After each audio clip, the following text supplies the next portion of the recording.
Parfois, les histoires de guérison ne commencent pas avec un médicament, mais avec une idée, une crise de conscience. C'est l'histoire d'un problème que la médecine, toute seule, ne pouvait tout simplement pas régler. Et ça a forcé une vocation à complètement se réinventer. Voilà, c'est cette phrase-là, la prise de conscience d'un ancien infirmier. Et cette phrase, elle est au cœur de tout ce qui va suivre. C'est le moment précis où tout bascule. Le diagnostic change. Le vrai mal, en fait, n'était pas médical. Il était économique. Alors comment on en arrive à une conclusion pareille?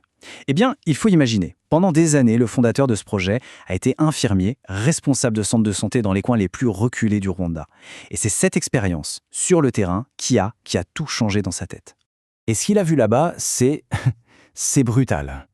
Il voyait des gens mourir non pas parce que la médecine n'avait pas de solution, non, mais parce qu'ils n'avaient tout simplement pas les moyens de se payer les soins.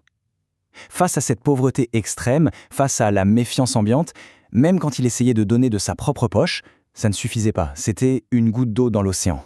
Et c'est là, le point de rupture. Le moment où il comprend que sa mission ne peut plus être de juste soigner les symptômes. Non, il faut s'attaquer à la cause profonde, à la racine du problème.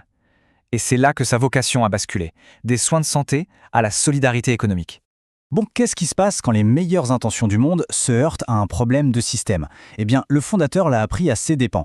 Il a vite compris que sa compassion et ses efforts personnels, même sincères, ne suffiraient jamais à combler un fossé financier aussi énorme. Et ce fossé, ce dilemme, il est parfaitement résumé ici. D'un côté, on a les banques classiques. Sûres, solides, oui, mais c'est une forteresse. Totalement inaccessible pour les plus pauvres qui, par définition, n'ont aucune garantie à donner.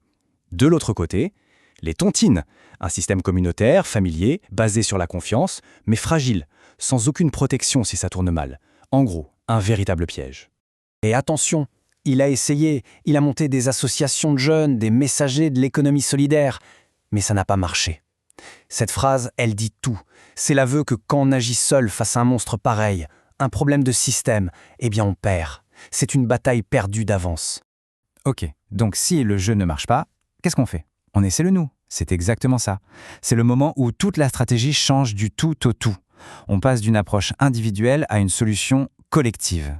Et l'idée derrière, elle est à la fois toute simple et complètement révolutionnaire. Au lieu d'aller chercher un énorme capital chez une poignée de gens riches, l'idée, c'est de rassembler un capital encore plus grand avec les toutes petites contributions de tout le monde. C'est l'union qui fait la force, littéralement. On utilise le pouvoir du nombre. Et cette vision, elle est parfaitement résumée dans cette phrase. C'est ça l'esprit du mouvement Fascis IGVA.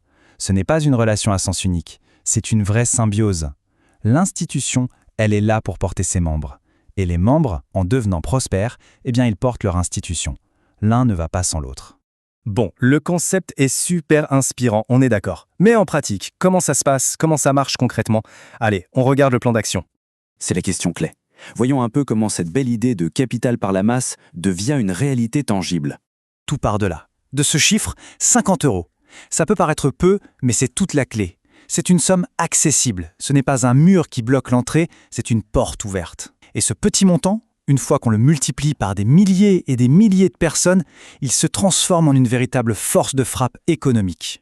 Le processus est super clair. D'abord, on rejoint un club local. Ensuite, tous les membres mettent leurs cotisations en commun pour créer un fonds qui appartient à la communauté. Avec cet argent, le club finance des projets qui ont un vrai impact local. Et le point le plus génial, c'est le dernier. La garantie ici, ce n'est pas une maison ou un terrain. C'est l'honnêteté, c'est la solidarité du groupe. Et ça change tout. On arrive au moment crucial. La vision est là, le cadre est en place, la communauté est prête. Mais il manque encore une pièce. La pièce essentielle pour que le puzzle s'assemble enfin. Et pourtant, les fondations sont vraiment solides. On a une vision claire, un cadre juridique et marketing béton pour que tout soit sécurisé, une connaissance intime du terrain et une équipe ultra dévouée. Bref, la fusée sur le pas de tir. Tout est prêt. Alors, qu'est-ce qui manque? C'est quoi ce dernier pilier indispensable? Le voilà. La pièce manquante, ce n'est pas de l'argent.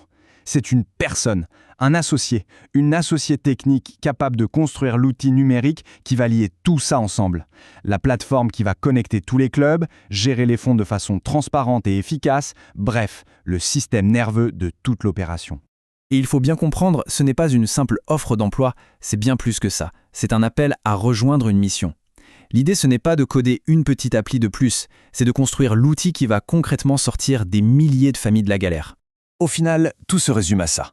Ce n'est pas juste un projet, c'est la promesse de construire l'ambulance financière de demain. Une promesse faite à toutes ces personnes que le fondateur n'a pas pu aider à l'époque. La promesse que la prochaine fois, l'aide arrivera. Pas seulement pour le corps, mais aussi pour le portefeuille. Alors voilà, pour les personnes qui ont ces compétences techniques et que cette mission inspire, eh bien, voici les contacts. C'est une opportunité de participer à la construction de cette fameuse ambulance financière.